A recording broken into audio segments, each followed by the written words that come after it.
Guys welcome back to my channel. അപ്പോൾ നമ്മുടെ ഇന്നത്തെ വീഡിയോ എന്ന് വെച്ചിട്ടുണ്ടെങ്കിൽ ഒരു അൺപ്ലാനഡ് ആയിട്ടുള്ള വീഡിയോ ആണ്. കാരണം ഞാൻ വീഡിയോ എടുക്കണം എന്നൊന്നും പ്ലാൻ ചെയ്തിട്ടുണ്ടായിരുന്നില്ല. അപ്പോൾ നമുക്ക് സാധനങ്ങൾ മേടിക്കാൻ പുറത്തേക്ക് പോകാമെന്ന് പറഞ്ഞു. വലിയ കാര്യമായിട്ട് സാധനങ്ങളൊന്നും മേടിക്കാനും ഇല്ല കേട്ടോ.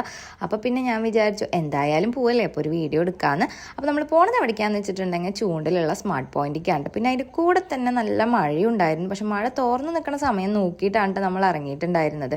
പക്ഷെ കാറിൽ കയറിയപ്പോൾ പിന്നെ മഴ പെയ്യാൻ തുടങ്ങി. ഈ മഴയത്ത് നൈറ്റ് ഡ്രൈവ് ഒരു രസമുള്ള സംഭവം തന്നെയാണ് കേട്ടോ. എനിക്ക് പണ്ടൊക്കെ ഭയങ്കര ഇഷ്ടമായിരുന്നു. ഇപ്പോൾ കുറേ കാലമായിട്ട് എങ്ങനെയൊക്കെ പോയിട്ട്, കാരണം നമുക്ക് ഭാവിയൊക്കെ ആയ പിന്നെ ലിമിറ്റേഷൻസും കാര്യങ്ങളും ഒക്കെ കൂടി തുടങ്ങി. അങ്ങനെ നമ്മളിത് അവിടെ എത്തിയപ്പോഴും ചെറിയ രീതിയിൽ നല്ല മഴ പെയ്യുന്നുണ്ടായിരുന്നു. പിന്നെ എന്തോ ഭാഗ്യത്തിന് നമ്മൾ വണ്ടി അവിടെ പാർക്ക് ചെയ്തപ്പോഴേക്കും മഴ നന്നായി തന്നെ കുറഞ്ഞിട്ട്, നന്നായി കുറേയല്ല മഴ നിന്നു എന്ന് തന്നെ പറയാം. പിന്നെ മഴയൊന്നും പെയ്യുന്നുണ്ടായിരുന്നില്ല. മഴ കുറഞ്ഞില്ലെങ്കിൽ എന്ത് ചെയ്യുന്നുള്ള നല്ല ടെൻഷൻ ഉണ്ടായിരുന്നു കേട്ടോ. കാരണം ഞങ്ങളുടെ കയ്യിൽ കുട ഉണ്ടായിരുന്നില്ല. ഒറ്റയ്ക്കാണെങ്കിൽ കുഴപ്പമില്ല, നമുക്ക് വേഗം തന്നെ മഴ നനഞ്ഞ് പോകാം. പക്ഷെ എന്തോ ഭാഗ്യത്തിന് മഴ നിന്നു കേട്ടോ. അങ്ങനെ പിന്നെ ജിഷ്ണേട്ടൻ വണ്ടി പാർക്ക് ചെയ്യാൻ വേണ്ടിയിട്ട് പോയി. ഞങ്ങളാണെങ്കിൽ ജിഷ്ണേട്ടനെ വെയിറ്റ് ചെയ്തിട്ട് കുറച്ച് നേരം അവിടെ നിന്നു. പക്ഷെ ജിഷ്ണേട്ടന് പിന്നെ അടിക്ക് വണ്ടി പാർക്ക് ചെയ്യേണ്ടി വന്നില്ല. അവിടെ തന്നെ കിട്ടിയിട്ടാ പാർക്ക് ചെയ്യാൻ വേണ്ടിയിട്ട് സ്ഥലം. അപ്പം ഞങ്ങളങ്ങനെ അവിടെ നിന്നു. ബബ്ലൂസിനാണെങ്കിൽ മിഠായി മേടിച്ച് കൊടുക്കാമെന്ന് പറഞ്ഞുകൊണ്ടാണ് ആൾ ഇത്ര സൈലൻ്റ് ആയിട്ട് ഇരിക്കണം. അങ്ങനെ ഞങ്ങൾ നേരെ പിന്നെ സ്മാർട്ട് പോയിന്റിലേക്ക് കയറിയിട്ട 10 മണി വരെയാണ് ഷോപ്പുള്ളത്. നമ്മൾ എത്തുമ്പോൾ ഏതാണ്ട് ഒരു 9 മണി ആയിട്ടുണ്ട്. ഫ്രണ്ടിൽ തന്നെ കുറേ ഓഫേഴ്സ് ഉണ്ട് കേട്ടോ. പിന്നെ നമ്മളിതാ ഈ സൈഡിലേക്ക് അങ്ങോട്ട് കിടക്കുമ്പോൾ ഒരുപാട് ഇങ്ങനത്തെ കുറേ ഐറ്റംസ് ഉണ്ട് കേട്ടോ. ഇതിനൊക്കെ ഓഫർ പ്രൈസ് ആണ്. ഈ ബ്ലാങ്കറ്റിനൊക്കെ 99 ആണ് കേട്ടോ. പിന്നെ ഇത് വന്നിട്ട് ടവലാണ് കേട്ടോ, ബാത്ത് ടവലാണ്. പക്ഷേ ഇതിന് പൈസ ഉണ്ടായിരുന്നു 299 എത്ര അങ്ങോട്ട് ഉണ്ടായിരുന്നു. പക്ഷെ നല്ല സോഫ്റ്റ് ആയിരുന്നു. പിന്നെ വെറുതെ നോക്കി അവിടെ തന്നെ വെച്ചു കൂട്ടാ. പിന്നെ പില്ലോസിന് എന്തോ ഓഫർ ഉണ്ടായിരുന്നു. അതുപോലെ തന്നെ ബോട്ടിൽസിന് ഓഫർ ഉണ്ടായിരുന്നു. 199 4 ബോട്ടിൽസ് ആയിരുന്നു കേട്ടോ ഈ ബ്ലാങ്കറ്റ്. പക്ഷെ തൊട്ട് നോക്കിയപ്പോൾ വലിയ സോഫ്റ്റ് ഇല്ല കേട്ടോ. അതിൻ്റെ ഇടയിലാണ് എൻ്റെ കണ്ണിൽ ആ ഒരു സംഭവം പെട്ടത്. നമ്മുടെ ഈ ചായപാത്രം, സത്യം പറഞ്ഞാൽ ഞങ്ങൾക്ക് ഇവിടെ ചായപാത്രം ഇതുവരെ ഞങ്ങൾ മേടിച്ചിട്ടില്ല. അപ്പോൾ 149 രൂപയ്ക്ക് ഇന്ന് കണ്ടപ്പോൾ കൃഷ്ണയുടെ മോനെ എടുത്തോന്ന്. പിന്നെ നമുക്ക് മെയിനായിട്ട് വേണ്ട ഒരു സാധനമായിരുന്നു കേട്ടോ അരിക്ക്. ഈ പറഞ്ഞ പോലെ തന്നെ എന്തൊക്കെയോ ചെറിയ ഓഫർ ഉണ്ടായിരുന്നു. കാരണം ഞാനല്ലല്ലോ അരി മേടിക്കാറ്, അതുകൊണ്ട് എനിക്ക് അതിൻ്റെ ഓഫറിൻ്റെ കാര്യത്തിൽ വലിയ പിടുത്തമില്ല.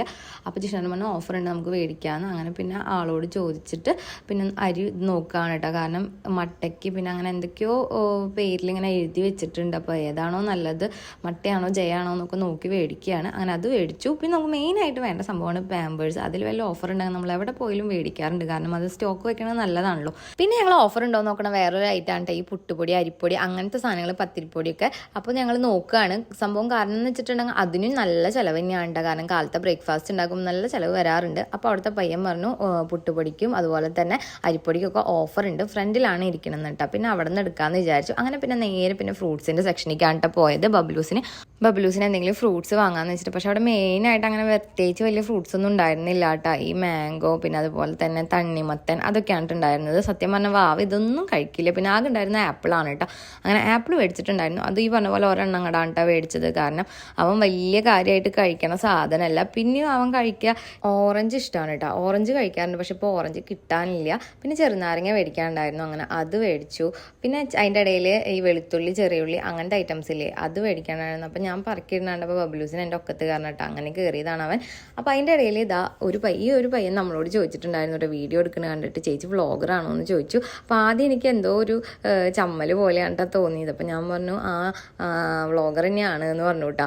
അപ്പോൾ എന്നിട്ട് ആൾ ചോദിച്ചു സ്റ്റാർട്ടിങ് ആണോ അതോ എത്ര സബ്സ്ക്രൈബേഴ്സ് ഉണ്ട് എന്നൊക്കെ ചോദിച്ചു. അപ്പോൾ ഞാൻ പറഞ്ഞു കേട്ടോ അത്ര വലിയ സബ്സ്ക്രൈബേഴ്സ് ഒന്നുമില്ല, ചെറിയൊരു യൂട്യൂബ് ചാനലാണെന്നൊക്കെ പറഞ്ഞു കേട്ടോ. അപ്പോഴേക്കും എന്താ ബബുലു അവിടെ വാശി പിടിച്ചിട്ട് ബബുലുവിന് ഈ ഒരു പിറക്കിൻ്റെ മിഠായി ആണ് കേട്ടോ മേടിച്ച് കൊടുത്തിട്ടുണ്ടായിരുന്നു. പിന്നെ ഇനി ആൾ സൈലൻ്റ് ആവും. ഇനി ആളെ കൊണ്ട് യാതൊരു വിധ ബുദ്ധിമുട്ടും ഉണ്ടായിരിക്കില്ല. ഇങ്ങനെ ഒരു കുട്ടി നമ്മുടെ കൂടെ വന്നു എന്ന് തന്നെ നമുക്ക് തോന്നില്ല കേട്ടോ. ആ രീതിക്ക് കുട്ടികളെ മിണ്ടാതിരുന്നോളും. പിന്നെ തൈര് വാങ്ങാണ്ടായിരുന്നു കേട്ടോ. അങ്ങനെ തൈര് മേടിച്ചു. പിന്നെ അതിൻ്റെ ഇടയിൽ ആ പയ്യൻ എന്നിട്ട് എന്താ യൂട്യൂബ് ചാനലിൻ്റെ പേര് എന്നൊക്കെ ചോദിച്ചിട്ടുണ്ടായിരുന്നു കേട്ടോ. എന്നിട്ട് ആൾ ടൈപ്പ് ചെയ്ത് ഇതാണല്ലോ ചാനൽ എന്നൊക്കെ വേണ്ടി ഞാൻ കാണിച്ചൊക്കെ കൊടുത്തു. അപ്പോൾ എനിക്ക് എന്തോ ആദ്യം എനിക്കൊരു ചമ്മൽ പോലെ തോന്നിയെങ്കിലും പിന്നെ എനിക്ക് ഒരുപാട് സന്തോഷം തോന്നിയിട്ടാണ്. അങ്ങനെ ഒരാൾ നമ്മളോട് ചോദിച്ചു പോലെ ഇങ്ങനെ വീഡിയോ എടുക്കുന്നത് കണ്ടിട്ട്. പിന്നെ ജിഷ്ണാൻ ഈ പറഞ്ഞ പോലെ ജിമ്മിന് പോയി തുടങ്ങിയതുകൊണ്ട് തന്നെ എന്തെങ്കിലും ഓട്സോ കോൺഫ്ലെക്സോ അങ്ങനെ എന്തെങ്കിലും കാലത്തേക്ക് മേടിക്കാമെന്നുള്ള ഒരു പ്ലാൻ ഉണ്ടായിരുന്നു. അങ്ങനെ നോക്കിയിട്ട് ഈ ഒരു പാക്ക് ആദ്യം എടുത്തില്ല, ആ ഒരു പാക്കിന് 129 രൂപയായിട്ടുണ്ടായിരുന്നുള്ളൂ. എനിക്കും അതിശയമായിട്ടാണ്. ഇതല്ല കേട്ടോ ആദ്യം എടുത്തിട്ടുണ്ടായിരുന്നത്. അങ്ങനെ അത് മേടിച്ചു. പിന്നെ വാവയ്ക്ക് ഈ പറഞ്ഞ പോലെ സോപ്പ്, ലോഷൻ അതൊക്കെ കഴിഞ്ഞിരിക്കുകയായിരുന്നു കേട്ടോ. അങ്ങനെ അത് നോക്കുകയാണ് ജിഷ്ണേട്ടൻ മേടിക്കാൻ വേണ്ടി. ബബ്ലൂസിന് കണ്ടില്ലേ അങ്ങനെ ഒരാളുണ്ടെന്നേ തോന്നില്ല. അതുപോലെയാണ് വരുന്നായിരുന്ന ഭയങ്കര സൈലൻ്റ് ആയിട്ട്. അന്ന് ഈ മിഠായി നമുക്ക് തരുമോ അതൊന്നുമില്ല കേട്ടോ. പിന്നെ നമ്മൾ നഗ്ഗറ്റ്സ് മേടിക്കാമെന്ന് വെച്ചിട്ട് നോക്കിയിട്ട്, കാരണം നമ്മൾ ഇതുവരെ നഗ്ഗറ്റ്സ് കഴിച്ചിട്ടില്ല. അപ്പോൾ അത് വാങ്ങാമെന്ന് വെച്ചിട്ട് നോക്കി. പക്ഷെ അതിനെടുത്തപ്പോൾ 250 200 എത്ര അങ്ങോട്ട് രൂപ ഉണ്ടായിരുന്നു. അതിപ്പോൾ അപ്പം അത് അതുപോലെ തന്നെ വെച്ചു. അപ്പോൾ ഞാൻ പറഞ്ഞു നമുക്ക് ഫ്രഞ്ച് ഫ്രൈസ് മേടിക്കാമെന്ന് പറഞ്ഞാൽ അതിന് എത്രയോ 49 39 അങ്ങനെ ഉണ്ടായിരുന്നുള്ളൂ. അങ്ങനെ അത് മേടിച്ചു. പിന്നെ ലാസ്റ്റ് ഇതാ നമ്മൾ ബില്ലിടാൻ നിൽക്കുകയാണ് കേട്ടോ. സംഭവം കുറച്ച് സാധനങ്ങളിൽ നിന്ന് കൊണ്ട് വന്നിട്ട് ഇതാ ഒരു കൊട്ട് നിറയെ സാധനങ്ങളായിട്ടാണ് നമ്മൾ പോണത്. പിന്നെ ഒരു സമാധാനമുള്ള കാര്യം എന്ന് വെച്ചിട്ടുണ്ടെങ്കിൽ നമ്മൾ ഓഫർ ഇല്ലാത്ത ഒരു ഐറ്റവും നമ്മൾ മേടിച്ചിട്ടില്ല കേട്ടോ. കാരണം ഓഫർ ഉണ്ടോ എന്ന് നോക്കിയിട്ടാണ് കേട്ടോ മേടിച്ചിട്ടുണ്ടായിരുന്നത്. പിന്നെ ലാസ്റ്റ് ആയപ്പോഴേക്കും ഇതാ ബബ്ലൂസിൻ്റെ അലമ്പ് തുടങ്ങിയിട്ടുണ്ട്. കാരണം അവൻ ഈ പറഞ്ഞ പോലെ തന്നെ മിഠായി അവൻ്റെ കയ്യിലുള്ളത് കഴിഞ്ഞു. അപ്പോൾ പിന്നെ അവൻ അലമ്പെടുക്കാമല്ലോ. പക്ഷെ അവൻ അലമ്പെടുത്താലും ഇനി വണ്ടിയിൽ കയറി കഴിഞ്ഞ് ഞാൻ അങ്ങനെ കിടന്ന് ഉറങ്ങിക്കോളൂ കേട്ടോ. കാരണം വാവയ്ക്ക് ഫുഡും കാര്യങ്ങളൊക്കെ കൊടുത്തിട്ടാണ് ഞങ്ങൾ ഇറങ്ങിയിട്ടുണ്ടായിരുന്നത്. അതുകൊണ്ട് തന്നെ ഇനി വണ്ടിയിൽ കയറി കഴിഞ്ഞാൽ മൂപ്പര് അങ്ങനെ കിടന്ന് ഉറങ്ങിക്കോളും. അങ്ങനെ ഇതാ പിന്നെ നമ്മൾ മേടിച്ച സാധനങ്ങളൊക്കെ ആയിട്ട് പിന്നെ നേരെ നമ്മൾ കാറിലേക്ക് പോവാണ് കേട്ടോ. അപ്പോൾ ഇതാണ്ട് ഞാൻ പറഞ്ഞിട്ടുണ്ടായിരുന്നു ആ കോൺഫ്ലെക്സ് 129 രൂപയാണ് ഇതിനുണ്ടായിരുന്നത്. എന്തോ ഭാഗ്യത്തിന് ഈ പറഞ്ഞ പോലെ തന്നെ നമ്മൾ വീട്ടിലെത്തണ വരെ പിന്നെ മഴയൊന്നും പെയ്തിട്ടുണ്ടായിരുന്നില്ല കേട്ടോ. അങ്ങനെ നമ്മൾ നേരെ പിന്നെ വീട്ടിലേക്ക് പോകാൻ കേട്ടോ ചെയ്തത്. അപ്പോൾ ഇന്നത്തെ വീഡിയോ ഇഷ്ടമാണെങ്കിൽ എന്തായാലും ഒന്ന് സപ്പോർട്ട് ചെയ്യണേ. അതുപോലെ തന്നെ നമ്മുടെ ചാനൽ ഇഷ്ടമാണെങ്കിൽ ഒന്ന് സബ്സ്ക്രൈബ് ചെയ്യണേ. Thank you for